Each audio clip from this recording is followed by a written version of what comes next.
Hi, my name is Atle Lorman, and I am the lucky man to introduce our next webinar here at Nortek, which is going to be talking about the expanding the possibilities of Nortek AWACs. And what we're really going to talk about is how we can deal with AWACs that are not sitting firmly on the bottom but are actually moving. Because there are a lot of AWACs out there today, and initially, and also for most applications today, these things are all sitting still. The question is, what happens if the instrument starts moving? Can we still measure waves, both the wave height and the wave direction? And to help us with that particular problem today, we have a colleague of mine, Torstein Pedersen, who is going to give the presentation in detail and talk about this and all the experiences that we have with this, because we've been working on this for a long time, haven't we? Yeah, it's been around since 2008. Wow, yeah. So we know a lot about this. So I'll give the word to you, and good luck. Thank you very much, Alan. So let me jump right into this and first begin by introducing myself. I'm Torstein Pedersen. I've been working here since around 2001. Education and master's degree at University of Rhode Island. And my responsibilities here at Nortek have been primarily with developing our wave measurement capabilities. So what this means is I've been working a lot with the AWAC, specifically with the AST and the new directional processing techniques that we've put in place that we're going to talk about today. So today's goals for the webinar, what I'm really hoping is that you're much better informed about what the SUV measurement method is and what the value is to you. Provide you an overview of the best practices on how you put an AWAC on a buoy. And after this and following this, I'm hoping that you're in a position to be able to design, deploy, and successfully interpret the data that comes from an SUV deployed AWAC. So the basis of this webinar today assumes that you actually have a bit of command of what the AWAC can do, understand how it works, how it functions. So if you're not terribly familiar with how this works, what I encourage you to do is go back to one of our earlier webinars where we actually go into detail about how the AWAC functions and what we're trying to accomplish with it. So today's webinar, what we're going to talk about first, step by step here, is the motivation for putting an AWAC on a buoy, Nortek's SUV solution, some considerations that you might want to take when putting an AWAC on a buoy, some of the hidden benefits that we really haven't talked a whole lot about. Then we'll have a question and answer session, and I'm going to wrap this up with a conclusion. I think it's a good point to say this now, so if you have any questions, please type these in and send it to us in the Q&A segment of this tool that you're using. So I'll give you time to think about these questions, and we'll try to answer some of these along the way as well. So let's talk about the motivation for getting an AWAC on a buoy. So I'd like to first start a little bit about the AWAC story. I really think, since its introduction in 2001, it's really become a standard in wave measurements. And it's not just because it's become a really accurate instrument for measuring waves, but there's a lot of them out there. We've delivered now over 1,800 of these instruments. So there's a lot of people actually actively using this instrument. It's a versatile tool. So of course it gives you current profiles, but it does a lot more for those. You can actually, with the acoustic surface tracking, get a much more accurate estimate of the wave height, and that's because it's direct estimate. It can be used, of course, in a standalone mode, but also we have many people using it in an online capacity, which that means it includes an internal processor with cable solutions, and may be used with an acoustic modem. So we've taken a lot of consideration about how to get this instrument online. Ice thickness estimate. This is a new feature a few years ago that we added, and this gives you an ability to estimate the thickness of ice using the acoustic surface tracking and the pressure signal. We talked about this in the last webinar, so if you're curious about this, please go back and view that one. But today, what I'm going to talk about is, when I say the versatility of this, I'm saying how it's allowed to go into many different depths. It's not just limited to coastal waters, but it can get into many different depths because we can deploy it on a subsurface buoy. And from that, we use the acoustic surface tracking in the SUV directional processing. So here, let's talk a little bit about typical ways that we actually make wave and current measurements. Now, in coastal applications, we typically put it on the bottom, right, in a bottom frame. And in these shallow depths, we're capable of measuring waves and currents safely from the bottom, out of harm's way. But if you want to get out into deeper waters, what we have traditionally done is we actually use surface buoys. And here you can have current profilers, and from the buoy motion, you actually can estimate what the wave conditions are. But if you want to take advantage of the fact that the AWAC is out of harm's way and you want to get it out into deeper waters, what you have to do is you have to put it on a subsurface buoy. But when you put it on a subsurface, the reasons that you want to put it on a subsurface buoy, let me jump ahead on some of these points. The reason you want to put it on a subsurface buoy is because you want to have the instrument close to the surface. And the reason for that is that you want to have the measurement cells for the waves close to the surface where the signal is strongest. The other reason for that is that we want to make sure that the cells are relatively close together. If we have an instrument down here on the bottom and the cells or the beams are projected outwards, you're going to have a large spacing between the cells. If we put it on a subsurface buoy, let's see if I can get to it, it's going to be closer together and we'll have a much better estimate of the directions. But it's not a trivial problem. When you put an instrument on a subsurface buoy, there's going to be motion. All right? And the one that creates the most problem is the rotation for us, for wave measurements. For current profiles, it's perfectly fine. It's been being done many times for many years. You just measure along the beams and you estimate measure what the heading is at a fast enough rate, and then you can estimate the current profiles. But for wave directions, it's much more complicated because what we're trying to do is we're trying to see how the signal of a wave behaves as it passes through this array of cells. If this array is moving, it's hard to estimate this direction. So array must be stationary for this classic array processing methods. So what I'm saying here is that we need a different way for estimating what directions is, for wave directions. So that brings me to the Nortek SUV solution and how we achieve this. So for wave measurements from a subsurface buoy, first of all, we rely solely on the acoustic surface tracking for measuring the energy distribution or the wave height. So you see here in the image, they have the acoustic surface tracking in this yellow beam right here. And this gives us our estimates of height and period as well. Direction is a little bit more different. What we do here is we measure, as we have always done, along beams here in these cells along the beam up near the surface. But in addition to this, we measure the attitude of the heading, in particular, of the instrument at a similar rate at which we're pinging. So this is typically 1 Hertz. And from this, we do a coordinate transformation from beam to U and V. And then we can get an estimate of the orbital velocities along these two vectors directions here. So you have the velocity in the V and the orbital velocity in the U. And one thing you'll notice here is that these 3 vectors have a common axis. And what this means is that we can use a triplet type of processing for this. Now, a triplet processing, you might not be aware of this, but it's common in wave buoys. It's used in a PUV approach to wave processing, so it's a very standard way for doing directional wave processing. So I should last say that this is something that's unique to Nortek. We introduced this as a patent in 2008, and we've been using it all along since then. So now let me go into buoy-mounted considerations. When I talk about buoy-mounted considerations in this segment, what I'm going to do is I'm going to present 2 different data sets. And the first data set is going to show you how we learned about the importance of understanding buoy motion. And the second data set is going to show you how we successfully resolve this problem. So this initial evaluation, what we did is we deployed these 3 instruments. So we have a data well buoy here. We have an AWAC in the spherical buoy, which we're going to refer to as the MSI buoy or the MSI AWAC. And then we have this torpedo form down here, which we're going to refer to as the subs with the AWAC, of course, that's in it. Now, when we deployed this, it was in relatively shallow water. This was in about 32 meters total depth, and as you can see here, there were about 12 meters off the bottom and fairly close to the surface. All the instruments were more or less co-located with one another. And the 2 differences between these 2 buoys is not just the form of the buoy, but also the buoyancy. So you can see they have considerably different buoyancies. So in the initial evaluation, we deployed these off the coast of Nova Scotia here, and this was a nice location because we got all different types of wave conditions, including very energetic waves.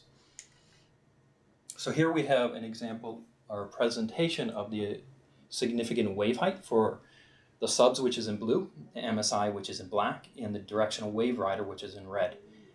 And the first thing that you see is this very good agreement between all these three instruments and estimators.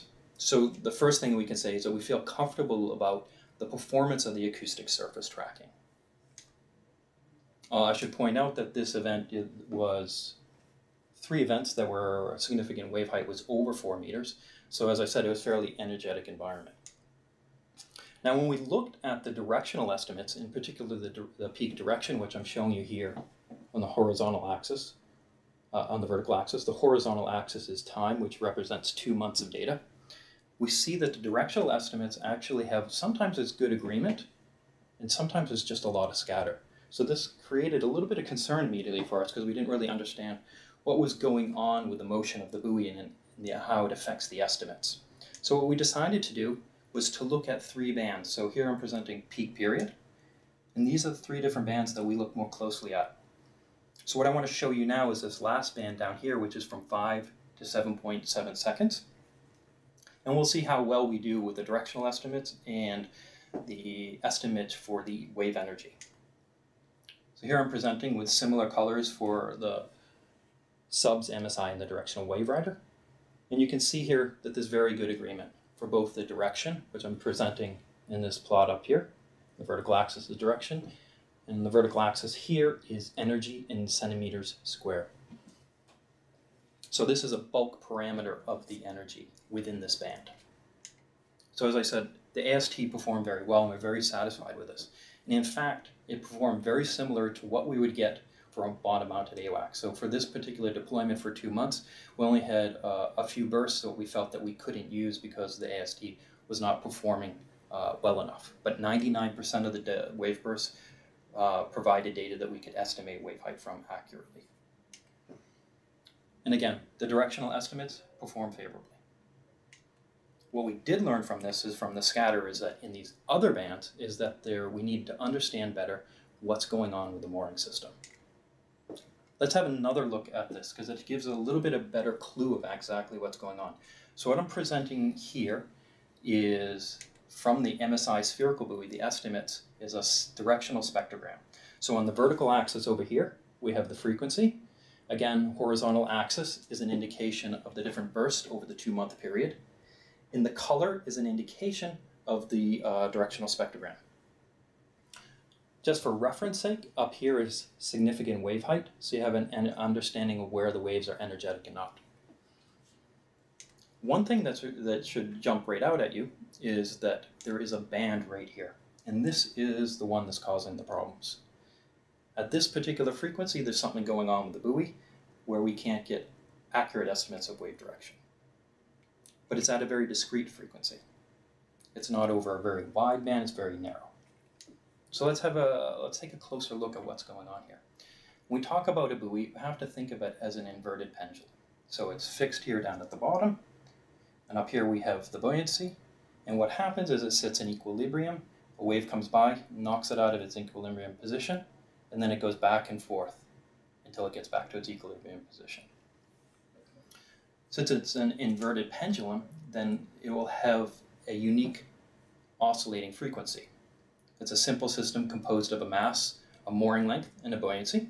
And from this, we can estimate what the natural frequency is, which I'm showing you up here in this relationship.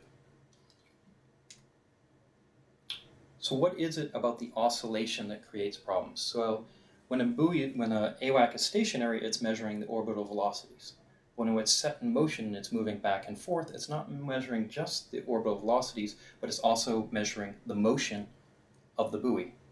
So this bias can corrupt the estimates of the direction overall. This is particularly true not just when it's going back and forth, but it's rotating in the process. So the objective here is for us to design a mooring system so that the motion is outside the band of interest, and that is typically from 2 to 30 seconds. So let's have a look at what we would call a successful mooring design. So what I'm presenting here is the estimate for, or the calculation for the subs buoy natural response frequency. So the subs buoy has a net buoyancy of 35 kilograms. Down on the horizontal axis, so we have the mooring length, and this is the natural frequency on the vertical axis. And you can see from this that it extends from about 45 meters mooring length, and you have about 30-second natural response. This is perfectly fine operating, all the way up to much longer moorings. Now, what I want to do is bring your attention to what's going on at about 90-meter mooring length, because up here we have a natural response of about 42 seconds, and this is what we used and what is the data set that I'm going to show you now.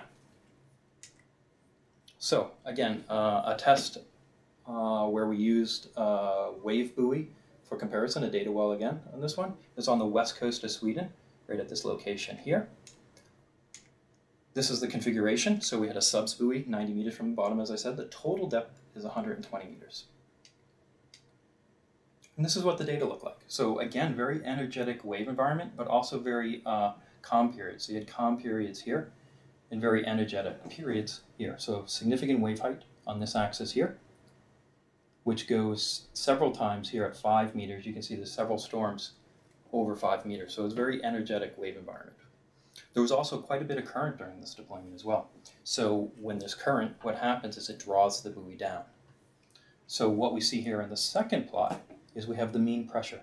And we use this as an indication of the depth in the instrument. So when it's calm and still down here, it's about 32 meters. So it's in sort of an equilibrium position.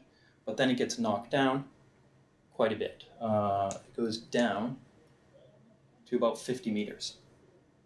But you'll see from the data that I'm going to show you in a moment that it really didn't have any strong consequence or any consequence on the performance of the AST, nor on the directional estimates.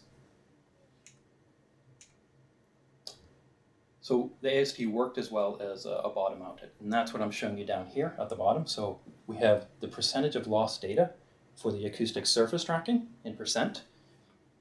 10% is when we say a burst is no good, and that's that line there. And you can see that all the bursts fell well under this. So all the AST data work quite well. The data. So on the top here, I'm presenting the directional wave rider, which is in red. The AWAC is in blue. Significant wave height on this axis here. And again, you can see very good agreement between the two instruments. Similar for our peak period. And then again, finally, the peak direction. What you saw before was a lot of scatter, and now you see very good agreement throughout the test. So this was a very encouraging result. Okay, so now we have a system that works very well. We're pleased with this. So now what I wanted to present to you was a checklist for those that are new to this type of deployment. What do you have to take into consideration if you're actually going to deploy an AWAC in this configuration? Well, the first thing is that you want to make sure that it doesn't get any closer than 20 to 30 meters from the surface. And the reason for that is you want to make sure it's not in that very high energetic portion of the water column. Further down in the water column means that there'll be less motion and it'll be much more well-behaved motion going back and forth. The mooring design should also consider the drawdown. So as I showed you before, when there's a lot of current, the instrument's going to be drawn down. In consideration to drawdown, you want to make sure that you actually use the 600 kilohertz or the 400 kilohertz AWAC because it has a much longer acoustic surface tracking range. So the 600 kilohertz has about a 64 meter range, and the 400 kilohertz has just over 100 meter AST range. So these are better suited for putting into locations that have strong currents and drawdown. You'll have to include an acoustic release as a way to get the instrument back to the surface, which is perhaps obvious. And the mooring design should consider the natural response, which I just highlighted before. And we'll talk more about this in a moment, where you can get more information. Finally, if you want to actually do this in shallow waters and not just limit yourself to deep waters, then what you're going to have to do is you're going to have to design the system to be much higher frequency outside the wave band. It's difficult to have a slow-moving system in shallow water because the mooring line is going to be shorter and shorter, and it'll become higher and higher frequency. So what you want to do is you want to drive the natural frequency much higher. So that means greater buoyancy or shorter mooring line.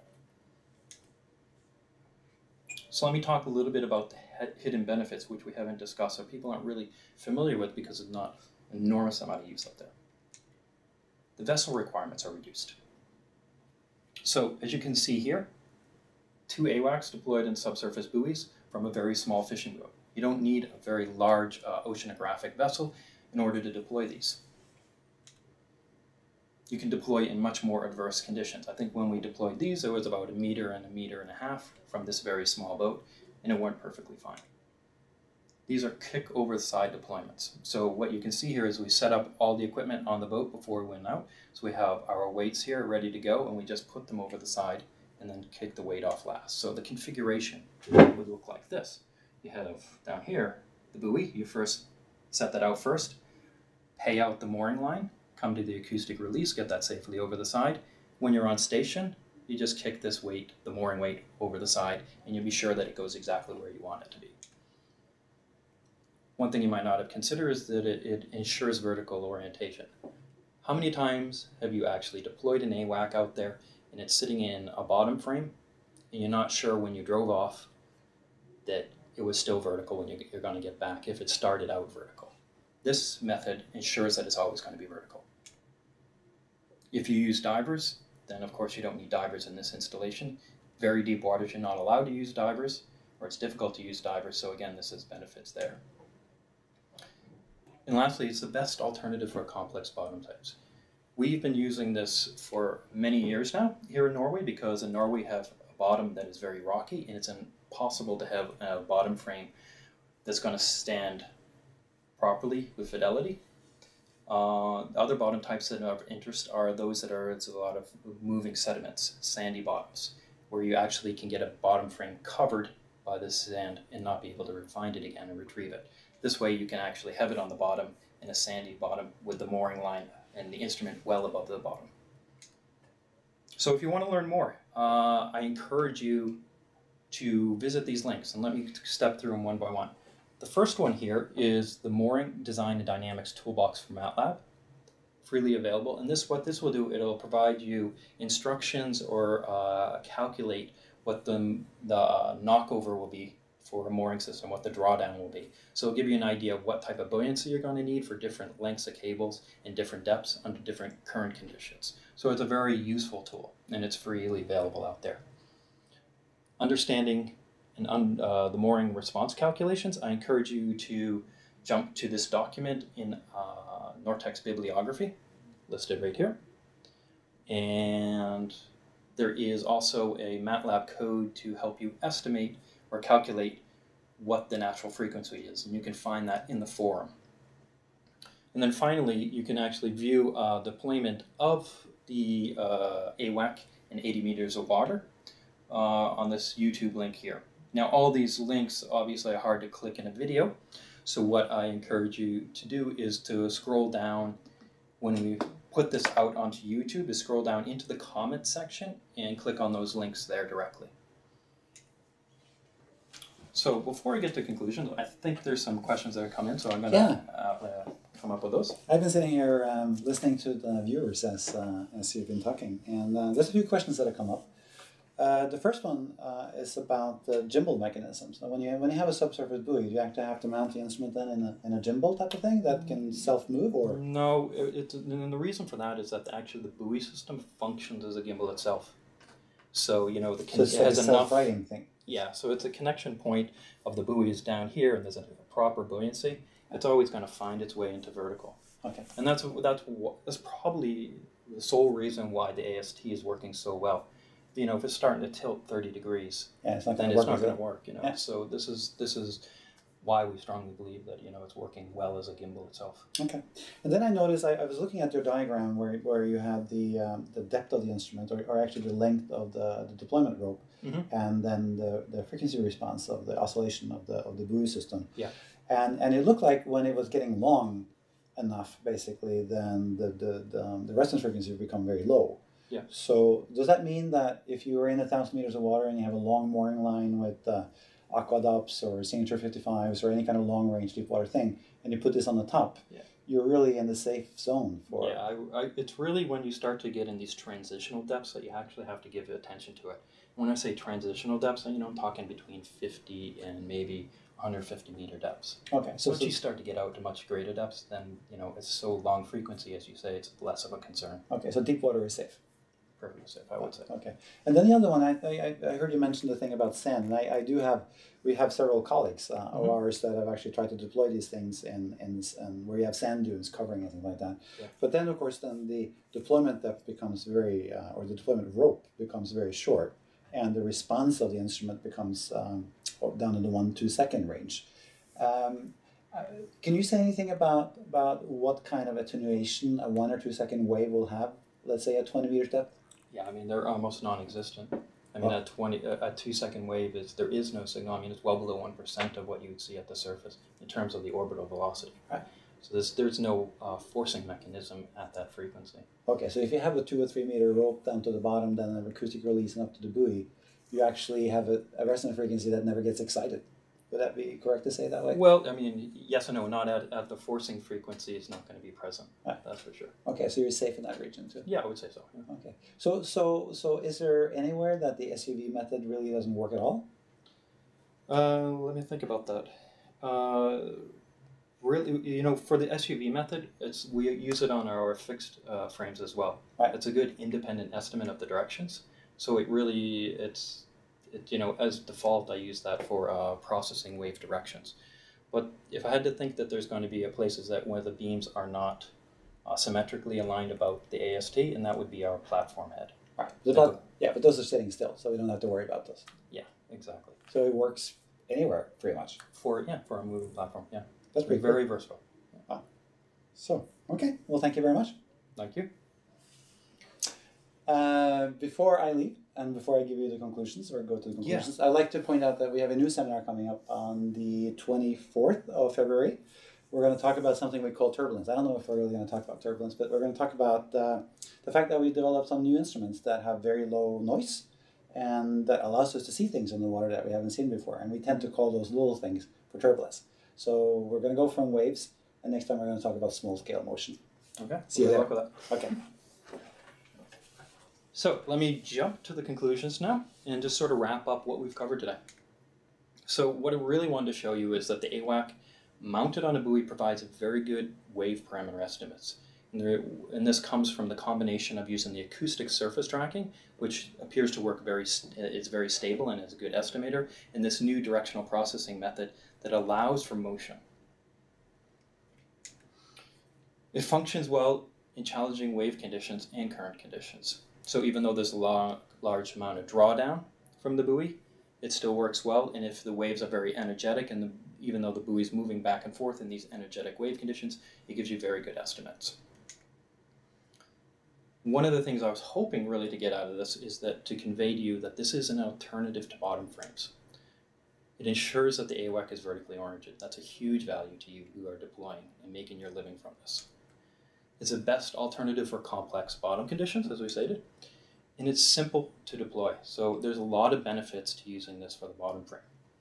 And finally, before I wrap this up, I want to point out one application that Atle actually pointed out, and that is for these long mooring lines where you'd have a long range system such as the Signature 55, which will have very long depths, or for chains or mooring lines that are instrumented with single point current meters. Why not put an AWAC up to the surface and get this top layer of the currents as well as the wave conditions? So there's many applications that it enables us to do in more things. So finally, I just want to thank you for joining me and giving me your attention and bringing the questions in. And I just, again, a highlight of when the next webinar is. Thank you very much.